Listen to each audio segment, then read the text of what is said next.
नमस्ते दोस्तों।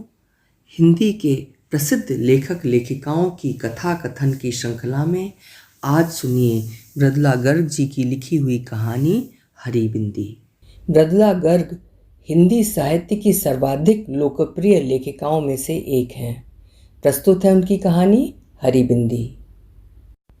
आँख खुलते ही आदतन नज़र सबसे पहले कलाई पर बंधी घड़ी पर गई। सिर्फ 6:30 बजे थे। उसने फौरन दोबारा कसकर आंखें बंद कर लीं और इंतज़ार करने लगी कि अब पलंग चरमराएगा और आवाज़ आएगी, उठना नहीं है क्या? पर जब कुछ देर चुप्पी बनी रही तो आंखें खोलकर देखा, बिस्तर पर वो अकेली है।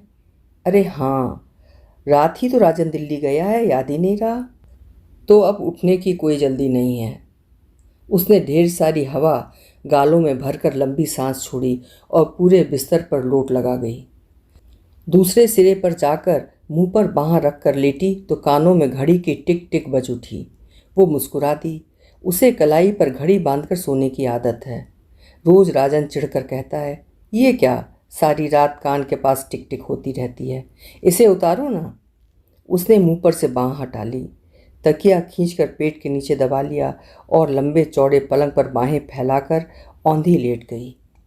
ओह, सुबह देर तक सोने में कितना आनंद आता है। राजन होता है तो सुबह 6 साढ़े 6 से ही खटर पटर शुरू हो जाती है। चाय नाश्ते की तैयारी, दोपहर का खाना साथ में और 8 बजे राजन दफ्तर के लिए रुखसत। न जाने राजन को जल्दी उठने का क्या मर्ज है। खैर, आज वो स्वतंत्र है, जो चाहे करे। उसने शरीर को ढीला छोड़ दिया और दोबारा सोने की तैयारी करने लगी। फिर आँख खुली तो 8:30 बज चुके थे। उसने एक प्याला चाय बनाई और खिड़की का पर्दा हटाकर बाहर झांकने लगी। दूर तक धुंध छाई थी। आज जरूर बरसात होगी, उसने सोचा। उसे धुंध बड़ी भली लगती है। जब मालूम पड़ता वहाँ कुछ दूर पर क्या है तो अनायास आशा होने लगती है कि कोई अनुपम और मोहक वस्तु होगी।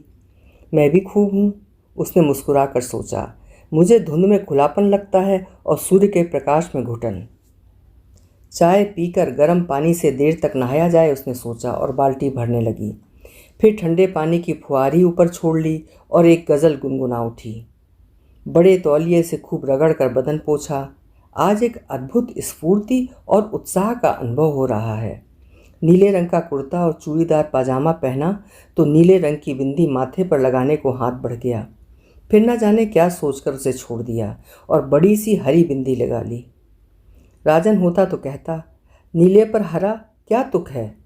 उसने दर्पण में दिख रही अपनी प्रतिच्छाया को जबान निकालकर चिढ़ा दिया। कहा, तुक की क्या तुक है, और खिलखिलाकर हंस पड़ी। दराज खोली तो नज़र चांदी की बाली पर पड़ गई। उठाकर कानों में लटका ली। विवाह के बाद से पहननी छोड़ दी थी, नकली है ना, और ज़रूरत से ज़्यादा बड़ी, राजन कहता है। एक पुराना बैग हाथ में ले झटपट बाहर निकल आई। बरामदे में मुंडू बैठा आराम से सिगरेट फूंक रहा था। राजन की उसे देखते ही हथेली में छिपा बड़ी संजीदगी से बोला, खाना क्या बनाऊं? कुछ नहीं, उसने कहा। नहीं खाएंगे, तुम्हारी छुट्टी। मुंडू की घबराई सूरत देखकर वो हंस पड़ी और बोली, मेरा मतलब जो तुम्हें अच्छा लगे बना लो, तुम्हें ही खाना है, चाहे खाओ चाहे छुट्टी मनाओ। बिना ये चिंता किए कि ठीक कहाँ जाएगी या क्या करेगी, वो सड़क पर कुछ दूर चलती चली गई। बस इतना जानती है कि आज का दिन यूं ही नहीं जाने देगी। कुछ तय करने से पहले बारिश शुरू हो गई। उसने कुछ दूर भागकर टैक्सी को आवाज़ लगाई और भीतर घुसकर सोचने लगी, जब टैक्सी ली है तो कहीं ना कहीं जाने को कहना पड़ेगा। जहांगीर आर्ट गैलरी, उसने जो सबसे पहले मुंह में आया कह दिया। गैलरी में किसी आधुनिक चित्रकार की प्रदर्शनी हो रही थी। विशेष कुछ समझ में नहीं आया, पर आनंद अवश्य आया। आज कुछ भी करने में आनंद आ रहा है। एक चित्र के आगे वो काफ़ी देर तक खड़ी रही। देखा, पूरे कैनवास पर रंग बिरंगी रेखाएं इधर उधर दौड़ी चली जा रही हैं। अरे, उसने सोचा, ये तो बिल्कुल मेरे कुर्ते की तरह है। वो ज़ोर से हंस पड़ी, इतनी ज़ोर से कि पास खड़ा एक दढ़ियल उसे घूरने लगा। कहीं यही तो चित्रकार नहीं? बेचारा, जरूर चित्र अत्यंत त्रासद रहा होगा। उसने चेहरा गंभीर बनाया और दढ़ियल के पास जाकर विनम्रता से कहा, सॉरी, और बाहर निकल आई। बाहर आकर ख्याल आया, हो सकता है वो कलाकार ना हो, उद्योगपति हो। दो किस्म के इंसानी दाढ़ी रखने का साहस कर सकते हैं, कलाकार और सामंत। सामंत अब रहे नहीं, उनका स्थान उद्योगपतियों ने ले लिया है। तब तो दिन भर यही सोचता रहेगा कि उसने सॉरी क्यों कहा। उसमें भी नफ़े की गुंजाइश ढूंढता रहेगा। वो दूने वेग से हंसती। फिर देखा बारिश थमी हुई है, पर आकाश अब भी काफ़ी गुस्सैल नज़र आ रहा है। उसने सोचा और फिर सड़क थाम ली। सड़क के किनारे रेस्तरां देखकर याद आया कि काफ़ी ज़ोर से भूख लगी है। भीतर जाकर चटपट आदेश दे दिया, एक गर्मा गर्म आलू की टिकिया और एक आइसक्रीम। एक साथ। एक साथ? बैरे ने आश्चर्य दिखाया। हाँ, कोई एतराज़ है? जी नहीं, लाया। उसे ठंडा और गर्म एक साथ खाना भला लगता है। कहते हैं दांत खराब हो जाते हैं।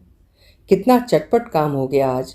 राजन रहता है तो बढ़िया जगह बैठकर आराम से खाने की सूची देखने के बाद सोच विचार कर आदेश दिए जाते हैं। खाकर बाहर निकली तो सोचा पास किसी सिनेमा घर में पिक्चर देख ली जाए। किस्मत से अंग्रेजी की पुरानी मजाकिया पिक्चर मिल गई, डैनी के की। राजन कहता है, ना जाने तुम्हें डैनी के कैसे पसंद है। मुझे तो उसके बचपने पर हंसी नहीं आती, पर उसे आती है, खूब आती है। फिर हंसी पर हंसी आती है, कभी कभी बेबात आती है, जैसे आज। पिक्चर के दौरान वो आज और दिनों से ज़्यादा ठाके लगा रही थी। पास बैठे आदमी की सूरत अंधेरे में दिख नहीं रही थी, पर हंसी की आवाज़ जरूर सुनाई पड़ रही थी। पता लग रहा था हंसने में वो उससे 2 कदम आगे है। अदाकार की एक खास बेचारगी की मुद्रा पर वे इतनी ज़ोर से हंसे कि उनके हाथ आपस में टकरा गए।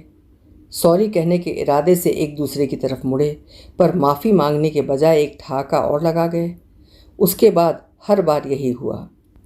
हंसी आने पर वे अनायास एक दूसरे को देखते और मिलकर हंसते। खेल खत्म होने पर एक साथ बाहर निकले तो देखा 4:30 बजे ही काफ़ी अंधेरा हो चला है। आकाश यूं तना खड़ा है कि अब बरसा अब बरसा। कितना सुहावना दिन है, उसने अपने पड़ोसी से कहा। सुहावना? उसने कुछ असरत से कहा, या बेरंग? हाँ, कितना सुहावना बेरंग दिन है। वो हंस पड़ा। समझता हूँ, सूरज यहाँ रोज निकलता है, पर धुंध कभी कभी होती है। 8 महीनों में आज पहली बार। अब मानसून शुरू हो जाएगी। हाँ, आज खूब बरसेगा, उसने कहा। फिर अनायास जोड़ा, कॉफ़ी पिएंगे? ज़रूर। हल्की हल्की फुहार पड़नी शुरू हो गई तो दोनों भागकर सामने वाले रेस्तरां में जा घुसे। उसने बाल झटक दिए और बोली, आपका छाता कहाँ है? छाता? हाँ, आप लोग हमेशा छाता साथ रखते हैं ना? वो ठहाका मारकर हंस पड़ा। इंग्लैंड में? उसने कहा। कॉफ़ी मंगाकर दोनों सामने काले पड़ाए समुद्र को देखते अपने अपने ख्यालों में खो गए। सहसा उसकी आवाज़ सुनकर वो चौंकी। आप क्या सोच रही हैं? ये जानने के लिए पेनी का खर्चा करने को तैयार हूँ, वो कह रहा था। दीजिए, उसने हंसकर कहा। उसने निहायत संजीदगी से जेब में हाथ डाला और एक पेनी आगे कर दी। उसने उसे हथेली में बंद कर लिया। बतलाना सच सच होगा? मैं सोच रही थी समुद्र में कूद पड़े तो कितनी दूर तक अकेली तैर सकूंगी। और आप क्या सोच रहे थे? पर पेनी नहीं दूंगी। उसने मुट्ठी कसकर बंद कर ली, जैसे उसमें किसी आत्मीय का दिया उपहार हो। बुरा तो नहीं मानेंगी? उसने पूछा। नहीं, उसने कह तो दिया, पर दिल बैठ गया। अब वही घिसी पिटी आशिकाना बातें शुरू हो जाएंगी।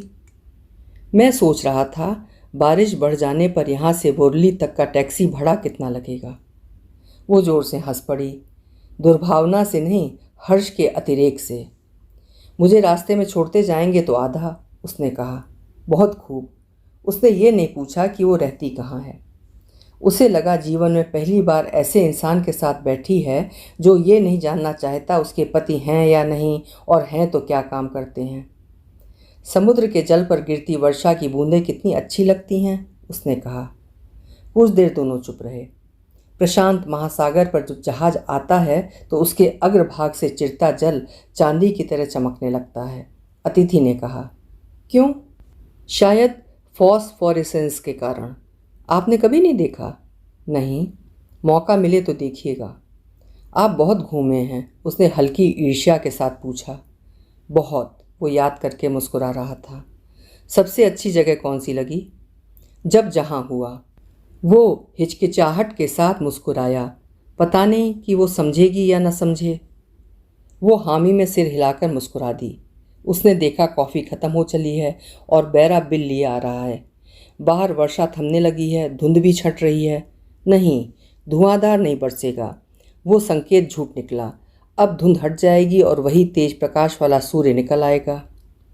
बिल आने पर उसने उठा लिया और कहा, न्योता मेरा था। अतिथि ने बहस नहीं की। शुक्र है, उसने सोचा, पैसे देने की जिद करने लगता तो सब कुछ बिखर जाता। टैक्सी लेकर चले थे कि घर आ गया। उतरते उतरते पैसे निकालने लगी तो उसने रोक दिया। रहने दीजिए। क्यों?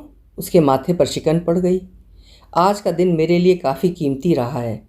कैसे? मैंने आज से पहले किसी को हरी बिंदी लगाए नहीं देखा, उसने स्निग्ध स्वर में कहा। वो जरा ठिठकी कि टैक्सी चल दी। कुछ दूर जाकर आंखों से ओझल हो गई। अभी आप सुन रहे थे मृदुला गर्ग जी की लिखी हुई कहानी हरी बिंदी। आशा है आपको भी पसंद आई होगी। फिर मिलेंगे। आपका समय शुभ हो, मंगलमय हो।